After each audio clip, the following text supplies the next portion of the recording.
Hello दोस्तों, आप सभी का स्वागत है हमारे यूट्यूब चैनल पर। आज हम पढ़ेंगे बाल विकास एवं शिक्षा शास्त्र के 50 अति महत्वपूर्ण प्रश्न। तो आप सभी वीडियो को एंड तक जरूर देखना और चैनल को सब्सक्राइब जरूर कर लेना।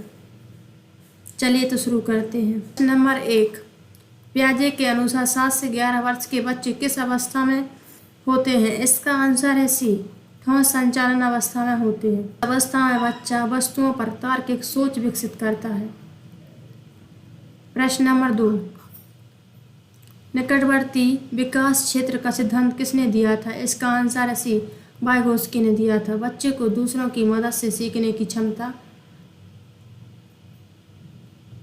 प्रश्न नंबर 3, सीखना क्या है? इसका आंसर है सी, स्थायी परिवर्तन। सीखना अनुभव से व्यवहार में स्थायी परिवर्तन है। प्रश्न नंबर 4, संचालित अनुबंधन किससे संबंधित है? इसका आंसर है सी, स्कैनर। प्रश्न नंबर 5, पावलोव ने प्रयोग किस पर किया था? इसका आंसर है कुत्ता पर। प्रश्न नंबर 6, बहुबौद्धिकता का सिद्धांत किसका है? इसका आंसर है गार्डनर। भाषाई, तार्किक, संगीतात्मक आदि 8 बुद्धिमत्ता बताई हैं। प्रश्न नंबर 7, खोज विधि किसने दी है? इसका आंसर है ब्रूनर ने। ए, बच्चा खोज कर सीखता है।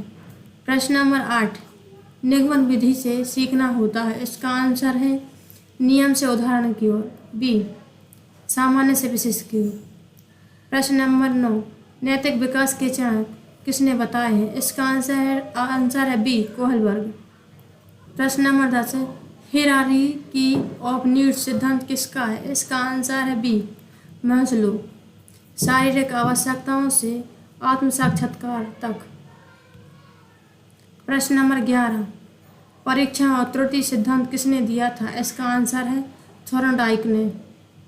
बिल्ली और पिंजरे का प्रयोग किया था इन्होंने। प्रश्न नंबर 12, अहम अवस्था का सिद्धांत किसने दिया था? इसका आंसर है एरिक्सन ने। 8 मनोसामाजिक अवस्थाएं बताई हैं एरिक्सन ने। प्रश्न नंबर 13, बाल अवस्था किसे कहते हैं? इसका आंसर है 6 से 12 वर्ष को। सी, इसे स्वर्ण काल भी कहा जाता है। प्रश्न नंबर 14, मनोविश्लेषण सिद्धांत किसने दिया था? इसका आंसर है फ्रेयड। बी, ईगो सुपर ईगो का सिद्धांत भी दिया था इन्होंने। प्रश्न नंबर 15, सी टेट जैसी परीक्षाओं में CDP का मुख्य विषय क्या है? इसका आंसर है शिक्षा मनोविज्ञान। ए, यह शिक्षण विधि बाल व्यवहार पर आधारित होती है। प्रश्न नंबर 16, पियाजे के अनुसार पूर्व संचालन अवस्था किस उम्र की है? इसका आंसर है 2 से 7 वर्ष। बच्चा प्रतीकात्मक सोच विकसित करता है। प्रश्न नंबर 17, लर्निंग बाय डूइंग किसने दिया है? इसका आंसर है B, John dewy.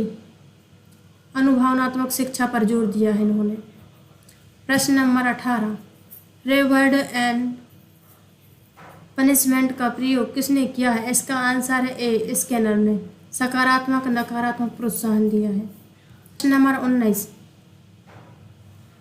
Scarf folding किससे संबंधित है? इसका आंसर ब्रूनर। सी, सीखने में शिक्षक सहायक ढांचे की तरह होता है। प्रश्न नंबर 20, बालक का सर्वांगीण विकास किसका उद्देश्य है? इसका है ए, शिक्षा। शिक्षा शारीरिक, मानसिक और सामाजिक भावनात्मक विकास कराती है। प्रश्न नंबर 21, IQ की गणना किस सूत्र से होती है? इसका आंसर है ए, MA/CA × 100। स्टर्न ने यह सूत्र दिया है। प्रश्न नंबर 22, शिक्षा में अधिगम की बाधाएं क्या है? इसका आंसर है बी, थकान और तनाव अधिगम को रोकते हैं। प्रश्न नंबर 23, ईगो सुपर ईगो किसका सिद्धांत है? बी, फ्रायड का। यह मनोविश्लेषण सिद्धांत है। प्रश्न नंबर 24, इंट्रिंसिक मोटिवेशन का अर्थ क्या है? इसका आंसर है आंतरिक प्रेरणा। बच्चा अपनी शौक रुचि से सीखता है। प्रश्न नंबर 25, अधिगम वक्र क्या दिखाता है? इसका आंसर है सीखने की प्रगति, अवस्था के साथ सीखने की स्थिति। प्रश्न नंबर 26, बालक अधिगम का केंद्र है, यह किसका कथन है? इसका आंसर है बी, डुई। डुई ने कहा है, एक्टिविटी बेस्ड लर्निंग पर जोर दिया है इन्होंने। प्रश्न नंबर 27, बालक का पहला विद्यालय कौन है? इसका आंसर है सी, परिवार।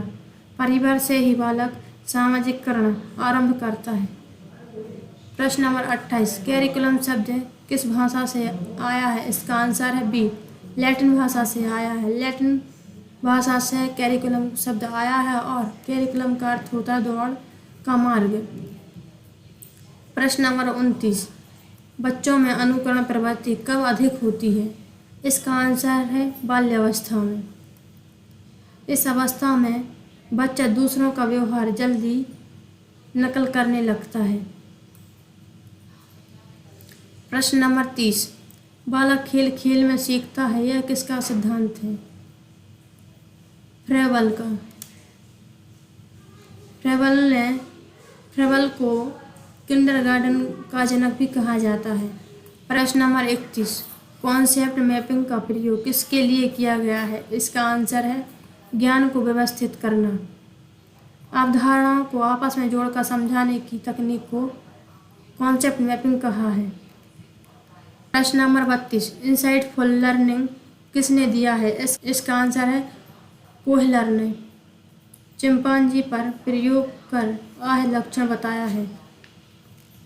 प्रश्न नंबर 33, कक्षा अनुशासन बनाए रखने का सर्वोत्तम तरीका क्या है? इसका आंसर सी, रोचक शिक्षण करना। जब पढ़ाई रोचक होगी तो अनुशासन स्वतः ही रहेगा।